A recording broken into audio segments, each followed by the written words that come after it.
Every year on the second Sunday in May, we, here in the United States, celebrate Mother's Day. Now that day comes with a whole host of issues for a lot of us birth moms, myself included.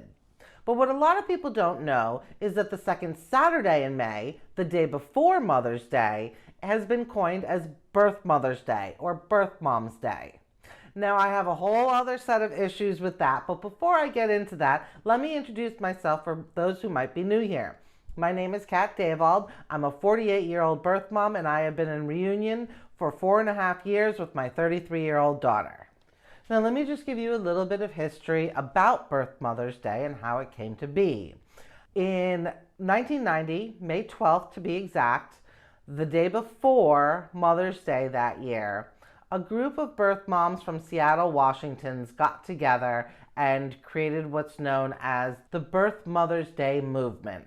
The day was created by these birth moms to recognize our sacrifices and the love that we have for our children. They also wanted to give us birth moms a sense of validation and acknowledgement as well. However, over the years, that's not really where the day has led. For-profit adoption agencies jumped on this bandwagon in order to use this day to promote their own propaganda. If you Google Birthmother's Day, 90% of the listings that come up will come from for-profit adoption agencies that are looking to adopt out babies to hopeful adoptive parents. Not only that, some of us birth mothers find this day really painful and triggering, especially since it's a day that we are separated from our children.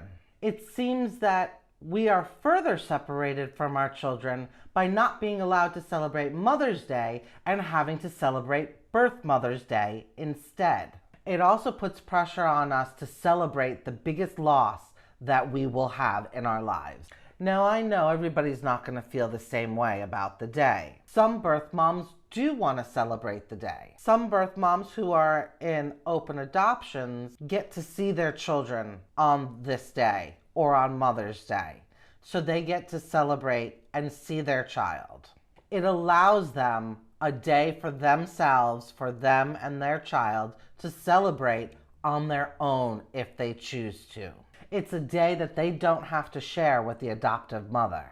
And some of these birth moms in open adoptions do feel seen and supported by celebrating this day. Or perhaps in reunion, you can use it as a special day for just the two of you, unless you get shut down by anxiety like I do. Which brings me to my take on Birthmother's Day. I think that Birthmother's Day is a crock of nonsense, to put it kindly. I hate the day more than Mother's Day because I feel like it separates me further, like I said before, from my daughter. I feel like it's exclusionary and I'm not seen and I'm not heard. But it's especially triggering for me because this day was created 5 days after my daughter was born. May 12th, 1990 is 5 days after I had given birth. And I was already home from the hospital without her. So it brings up a lot of harsh memories. I don't want to celebrate having to give my daughter away, and I don't want to celebrate not being her mother. So I just wanted to make a little video coming up for this weekend. But regardless of how I feel about Birthmother's Day, I do feel that each individual has the right to choose whether they celebrate it or not. Everyone has their own experiences and emotions surrounding their relinquishment, and if they feel supported by celebrating the day, then I cheer them on.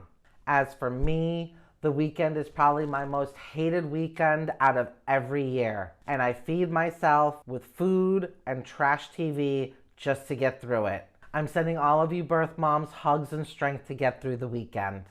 I'll talk to you soon. Bye-bye.